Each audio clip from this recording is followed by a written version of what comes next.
آج وہ خاکہ ذہن میں بنا لیجئے اور کچھ آپ کو الجبرے کے فارمولے ہاتھ میں آ جائیں تاکہ خود آپ میں صلاحیت پیدا ہو جائے پرکھنے کی کہ اس فارمولے کو اپلائی کر کے دیکھ لیں یہ شرک ہے یا نہیں.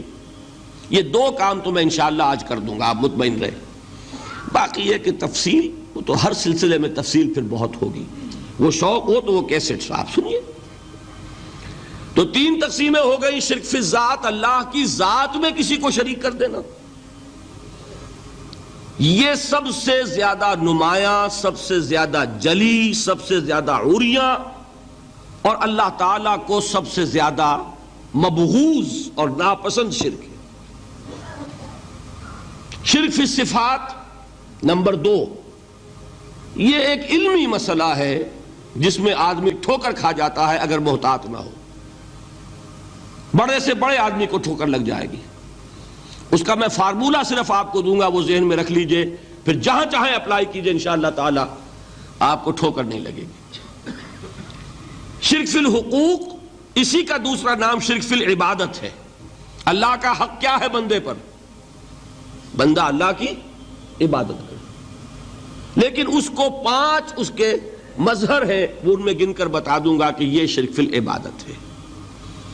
شرک فی العبادت کی اکثر شکلیں وہ ہیں کہ جو عملی شرک علماء جسے کہتے ہیں، اور اس کی شکلیں وہ ہو جائیں گی جن کو شرک خفی کہتے ہیں. تو سب سے جلی شرک فی الذات، سب سے خفی شرک فی الحقوق یا شرک فی العبادت. درمیان میں ایک علمی اعتبار سے مسئلہ ہے شرک فی الصفات کا. اب آئیے سب سے پہلے شرک فی الذات. اس کی 2 قسمیں، اب اس کو تقسیم کیجئے 2 میں. ایک قسم جو زیادہ جلی ہے، زیادہ عریاں ہے، زیادہ ننگی ہے. یہ عجب ستم ظریفی ہے تاریخ کی کہ وہ ان قوموں میں پیدا ہوئی جو اپنا تعلق رسولوں سے جوڑتی ہیں. کیا کہ کسی کو خدا کا بیٹا بنا دینا، بیٹی بنا دینا. اب ظاہر بات ہے بیٹا بیٹی بنا دینا بالکل ہم پلہ کر دیا کہ نہیں؟ نو وہی ہو گئی کہ نہیں؟ دیکھیے غور کیجئے، گدھے کا بیٹا گدھا ہوگا، گھوڑے کا گھوڑا ہوگا، خدا کا خدا ہوگا. انسانوں میں آ جائیے، سید کا بیٹا سید ہوگا، مغل کا بیٹا مغل ہوگا. یہ بالکل ہم کفو بنا دینے والی بات ہے، بالکل ہم پلہ، ہم جنس، ہم نوع. یہ بدترین شرک ہے. اور آپ کو معلوم ہے یہ شرک کن میں پیدا ہوا؟ یہود کے ایک گروہ میں پیدا ہوا جنہوں نے حضرت عزیر کو خدا کا بیٹا قرار دیا. قالت الیہود عزیر ابن اللہ. سب سے زیادہ پیدا ہوا عیسائیوں میں جنہوں نے حضرت مسیح کو خدا کا بیٹا قرار دیا. اور واقعہ یہ ہے کہ اس گمراہی میں ان سے آگے کوئی نہیں جا سکتا. ان بدبختوں نے یہاں تک صراحت کی ہے کہ مسیح خدا کا صلبی بیٹا ہے. اس لیے کہ 2 لفظ آتے ہیں، ایک ہوتا ہے ابن، ایک ہے ولد. ان میں ذرا فرق ہے. ابن کا لفظ عربی زبان میں کسی اور سینس میں بھی استعمال ہوتا ہے. ابن السبیل کسے کہتے ہیں؟ مسافر کو. تو کیا وہ مسافر اور کیا وہ رستے کا بیٹا ہوتا ہے، سبیل کا بیٹا؟ ابن الوقت کسے کہتے ہیں؟ اپارچونسٹ. ابن الوقت کوئی اصول نہیں. گنگا گئے تو گنگا رام اور جمنا آئے تو جمنا داس. یہ کیا ہے؟ ابن الوقت. لیکن ابن کے معنی جو ہے وہ بیٹے کے بھی ہے، تو تعویل ہو سکتی ہے. لیکن انہوں نے ولد کہا ہے. ولد کسے کہتے ہیں؟ صلبی بیٹے. یہ بدترین شرک ہے. یہی وجہ ہے کہ قرآن مجید میں آپ دیکھیں گے کہ جتنا غضب اللہ کا ان پر بھڑکا ہے اس عقیدے پر. وَيُنذِرَ الَّذِينَ قَالُوا اتَّخَذَ اللَّهُ وَلَدًا. یہ قرآن نازل ہوا ہے محمد پر صلی اللہ علیہ وسلم تاکہ وہ خبردار کریں انہیں جنہوں نے یہ کہا ہے کہ اللہ نے کسی کو بیٹا بنایا. یہ سورہ کہف میں ہے، اور اگلی سورت سورہ مریم میں تو ایسا غضب اللہ کا ظاہر ہوتا ہے. وَقَالُوا اتَّخَذَ الرَّحْمَنُ وَلَدًا لَقَدْ جِئْتُمْ شَيْئًا إِدًّا. تکاد السماوات یتفطرن منہ وتنشق الارض وتخر الجبال حدا ان دعوا للرحمن ولدا وما ينبغي للرحمن ان يتخذ ولدا. انہوں نے کہا کہ رحمان نے کسی کو بیٹا بنایا. تم بہت بڑی گستاخی کی بات کر رہے ہو. تمہاری اس گستاخی کی وجہ سے آسمان پھٹ پڑنے کو ہے, زمین شق ہو جانے کو ہے, اور قریب ہے کہ پہاڑ ایک دھماکے کے ساتھ گر جائیں, کہ انہوں نے خدا کے لیے بیٹا تصنیف کر دیا. حالانکہ اللہ رحمان, اس کی شان اس سے بہت بلند و بالا ہے کہ اس کے کوئی بیٹا ہو. اس کی وجہ بھی سمجھ لیجئے کہ بیٹے کی ضرورت کسے ہوتی ہے؟ جو خود فانی ہو. کیوں ہے آپ کو طلب بیٹے کی؟ ہم نہ ہوگے ہمارا نام زندہ رہے گا. یہ ایک ایٹرنل ہونے کی خواہش ہے, انہیرنٹ. نام چلے گا, اسی لیے بیٹی سے آدمی سمجھتا ہے کہ نام نہیں چلتا.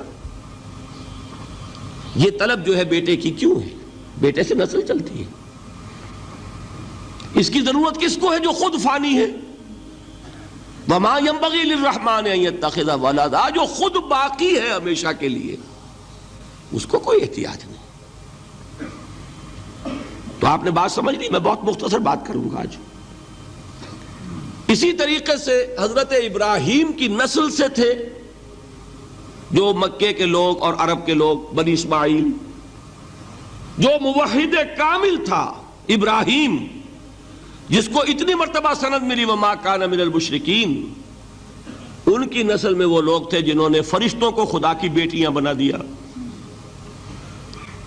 یہ جو ان کی دیویاں تھیں یہ مؤنث, لات, عزا, منات, یہ سب کیا مؤنث نام ہے. انہوں نے یہ کہا کہ فرشتے جو ہیں وہ خدا کی بیٹیاں ہیں. اصل میں عقیدہ کیسے ہوتا ہے؟ انہوں نے کہا بڑے لاڈلے ہیں, لاڈلی ہوتی ہے بیٹی بہت زیادہ, تو یہ خدا کی بیٹیاں ہیں. ہوتے ہوتے ان کا یہ عقیدہ ایسا پکا ہوا کہ بجائے استعارے کے اب انہوں نے حقیقت بنا دیا یہ خدا کی بیٹیاں ہیں. ان پر قرآن مجید نے کئی جگہ پر ذرا ایک لطیف انداز میں تنزیہ پیرائے میں بھی کہا ہے کہ بھائی تم نے خوب کیا.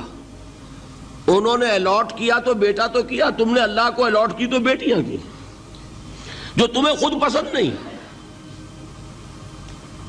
الکم البنون, تمہارے لیے بیٹے ہوں, وَلَهُ الْبَنَاتُ, اور اس کے لیے بیٹیاں.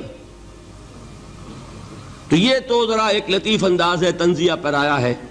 لیکن ان تینوں کو اب آپ ایک جگہ کر لیجئے.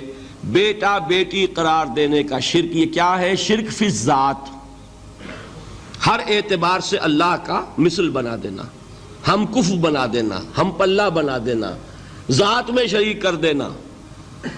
یہ بدترین شرک ہے. یہی وجہ ہے, دیکھیے قرآن مجید کی عظیم ترین سورت کون سی ہے؟ سورہ اخلاص, جو ایک تہائی قرآن کے مساوی حضور نے قرار دیا, جس کو سنو سے قرآن کے مساوی, وہ در حقیقت اسی شرک کی نفی پر ہے. قل هو اللہ احد اللہ الصمد لم یلد ولم یولد ولم یکن لہ کفوا احد. یہی آیا اس میں سورہ بنی اسرائیل کی آیت آخری میں نے سنائی تھی. وَقُلِ الْحَمْدُ لِلَّهِ الَّذِي لَمْ يَتَّخِذْ وَلَدًا, کہو کہ کل شکر اور کل تعریف اس اللہ کے لیے جس نے کسی کو اپنا بیٹا بیٹی نہیں بنایا. ولد دونوں پر جاتا ہے, اولاد جیسے آپ کہتے ہیں, اولاد بیٹا بیٹی شریک ہوتے ہیں, نہ اس کا کوئی بیٹا نہ اس کی کوئی بیٹی, نہ وہ جنا گیا نہ اس نے کوئی جنا. ایک قسم تو یہ ہوئی شرک فی الذات کی. دوسری قسم کیا ہے؟ یہ ان مذاہب میں ہوئی ہے جو نبیوں اور رسولوں کی طرف نسبت نہیں رکھتے بلکہ فلسفیانہ مذاہب ہیں. ہندوستان کے اکثر مذاہب فلسفیانہ ہیں. فلسفیانہ مذاہب میں یہ شرک فی الذات کس شکل میں پیدا ہوا؟ دو شکلیں پیدا ہوئیں. ایک ہماوست اور ایک حلول. حلول کیا ہے؟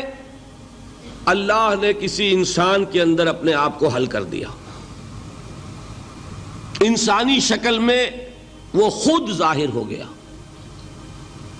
اوتار کا عقیدہ, انگلش میں گاڈ انکارنیٹ، عیسائیوں میں بھی حضرت مسیح کو گاڈ انکارنیٹ بھی قرار دیا جاتا ہے۔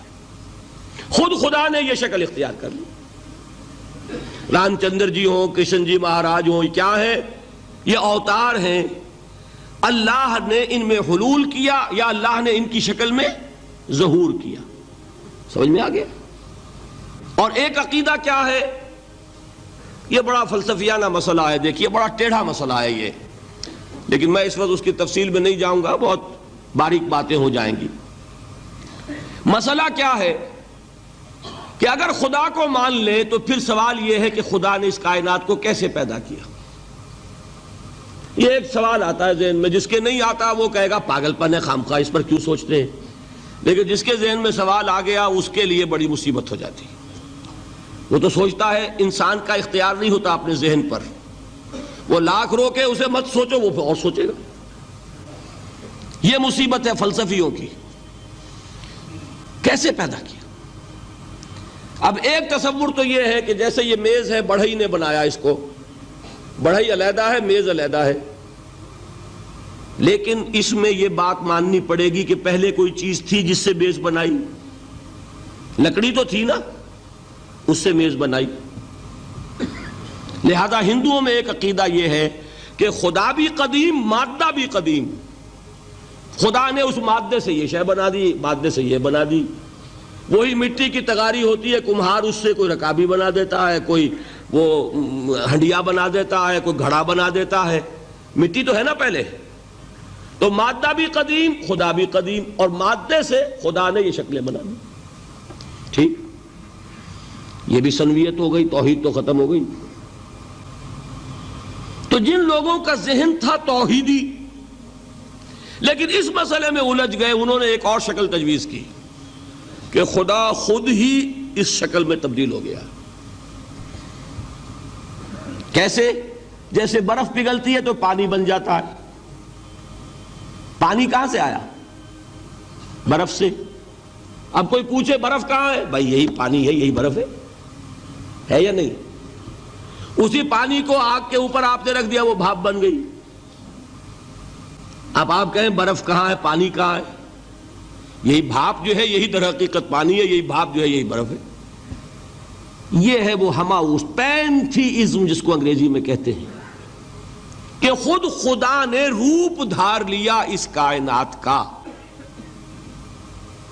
یہ دو فلسفے ہیں۔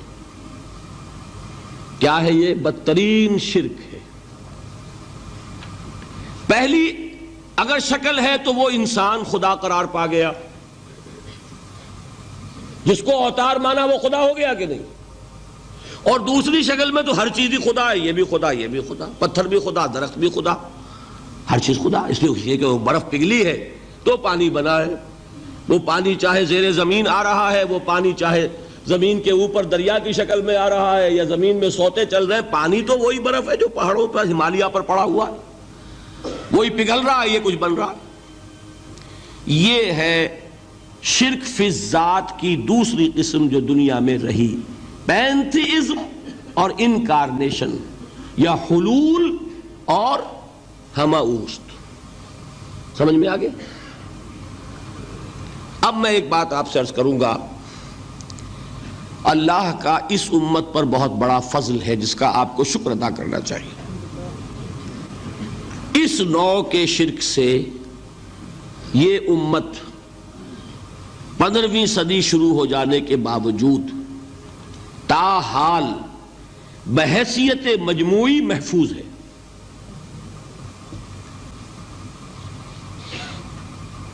میں نے بحیثیت مجموعی کہا ہے، کوئی افراد یا عوام الناس یا جوہلا یا شعراء یا نعت گو وہ مبالغہ آرائی میں کوئی بات کہہ دیتے ہوں تو وہ علیحدہ بات ہے، لیکن مسلمانوں میں کوئی مستند فرقہ اور اس کے جو مستند عقائد ہیں ان میں الحمدللہ آج تک ایسی کوئی چیز شامل نہیں۔ اس کا جب آپ تقابل کریں گے نا، آپ کا کیا خیال ہے عیسائیوں کو حضرت مسیح سے کتنی محبت تھی؟ اس کا تقابل کیجئے جو محبت مسلمانوں کو رہی حضور کے ساتھ، عیسائیوں کی محبت عشر عشیر نہیں بنے گی، اس محبت کے باوجود کہ ہمیں 10 گنا 100 گنا 1000 گنا زیادہ محبت ہے حضور کے ساتھ، لیکن دیکھیے کہ انہوں نے خدا کا بیٹا بنا دیا۔ یہاں کسی نے حضور کے بارے میں یہ بات آج تک کہی؟ یہ بہت بڑا کنٹراسٹ ہے نا۔ یہ در حقیقت عقیدت اور محبت کا غلو ہوتا ہے، تو عقیدت اور محبت کی کمی تو یہاں بھی نہیں، الحمدللہ ان سے زائد ہے، لیکن الحمدللہ ثم الحمدللہ ثم الحمدللہ خدا کا بیٹا تو کسی نے نہیں بنایا۔ اچھا، میں ایک اور کنٹراسٹ آپ کو دکھاتا ہوں تاکہ آپ اللہ کا شکر کریں۔ حضرت علی کی کیا نسبت ہے حضور کے ساتھ؟ نبی اور امتی۔ حضرت علی کو خدا کہنے والے پیدا ہوئے کہ نہیں؟ بتائیے نا، کیا وجہ ہے کہ علی کو خدا کہنے والے پیدا ہوئے لیکن محمد کو خدا کہنے والا پیدا نہیں ہوا صلی اللہ علیہ وسلم ورضی اللہ تعالی عنہ؟ بہت اہم بات ہے، غور کیجئے گا اس کو۔ حالانکہ حضرت علی کا رتبہ کہاں، حضور کا کہاں؟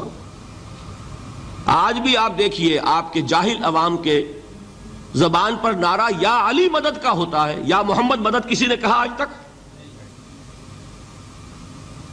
یہ یا محمد لکھنے کے کام آتا ہے صرف، وہ مسجد پہ لکھ دو تاکہ پتہ چل جائے یہ فلاں فرقے کی مسجد ہے، دوسرا خود ہی بھاگ جائے وہاں سے۔ یہ صرف اس کام کے لیے ہے۔ باقی جہاں اصل میدان میں بات آتی ہے، کوئی نعرہ لگاتا ہے یا محمد مدد، محمد کا رتبہ اونچا یا علی کا، تو ان سے کیوں نہیں مدد مانگی؟ یہ سوالات آپ کے سامنے رکھ رہا ہوں میں۔ پھر یہ کہ جس طریقے سے کہ غوث اعظم کو پکارا جاتا ہے، کیا محمد کو پکارا جاتا ہے؟ کیا نسبت ہے؟ حضرت علی تو پھر بھی صحابی ہے، خلیفہ چہارم ہے، حضور کے چچا داد بھائی ہے، داماد ہے۔ غوث اعظم تو بہرحال وہ نسبت تو نہیں ہے۔ دیکھیے، میں اس کا تعلق جوڑتا ہوں ختم نبوت سے۔ جس طرح اللہ نے خصوصی حفاظت فرمائی ہے قرآن کی، اسی طرح خصوصی حفاظت فرمائی ہے محمد الرسول اللہ کی۔ یہ اسپیشل پروٹیکشن ہے، ورنہ نہیں ہو سکتی تھی۔ یہ خصوصی تحفظ ہے اللہ کا۔ یہاں بگاڑ پیدا ہو جائے تو صحیح کون کرے گا؟ اب حضرت مسیح کی اصل حقیقت تو حضور نے آگے بتا دی۔ ذالک عیسی ابن مریم قول الحق الذی فیہ یمترون ما کان للہ ان یتخذ ولدا سبحانہ۔ یہ حضور نے آ کر حضرت مسیح کی حقیقت بیان کر دی کہ نہیں؟ سورہ مریم کی یہ آیات سنی تھی نجاشی رحمت اللہ علیہ نے جب حضرت جعفر ابن ابی طالب کی زبان سے، تو کیا کہا تھا تنکا اٹھا کر، خدا کی قسم جو ان آیات میں مسیح کا مقام بیان ہوا ہے، مسیح اس سے تنکا بھر بھی زیادہ نہیں ہے۔ لیکن اگر محمد الرسول اللہ کو خدا کا بیٹا بنا دیا گیا ہوتا یا خدا بنا دیا گیا ہوتا تو کون آتا اس کی اصلاح کے لیے؟ جیسے قرآن مجید کا تحفظ ہے، ایسے ہی محمد الرسول اللہ کا تحفظ ہے۔ وہ تحفظ ہوا کیسے ہے؟ جتنا قرآن مجید نے ایمفیسائز کیا حضور کی بشریت کو، قل انما انا بشر مثلکم، اے نبی ان کو بتاتے رہیے، بار بار بتائیے کہ مجھے کچھ اور نہ بنا لینا، میں بھی بشر ہوں، انسان ہوں۔ ہاں مجھ پر وحی ہوتی ہے، تم پر نہیں ہوتی، یہ فرق ہے۔ میں رسول ہوں، تم نہیں ہو۔ یہ بعد میں ذرا اور مسئلہ میں واضح کروں گا، ابھی صرف یہ نوٹ کیجئے کہ یہ تحفظ جو ہے، جیسے قرآن کو تحفظ دیا لیکن اس کے لیے ذرائع بھی ہے نا۔ یہ حفظ قرآن کا سلسلہ جو ہے یہ اس کا ذریعہ بنا، یہ رمضان میں تراویح جو ہے اس کا ذریعہ بنی۔ ہمارے ملکوں کے اندر تو حفاظ کو مسجدیں نہیں ملتی، تلاش کرتے پھرتے ہیں، اور ایک جیسا کہ اینول جشن ہوتا ہے قرآن مجید کا، ہر حافظ اپنا حفظ تازہ کر رہا ہے، حفاظ لگے ہوئے ایک دوسرے کے ساتھ تازہ کرنے میں۔ یہ ذریعہ ہے اللہ تعالیٰ نے کہ جس کے ذریعے سے قرآن کو محفوظ کیا. تو حضور کو جو حفاظت دی اس کا ایک طریقہ کیا ہوا؟ قرآن مجید میں حضور کی بشریت کا نمایاں کرنا، اور دوسرا یہ کہ خود حضور نے ایسی باریک بینی سے روکا.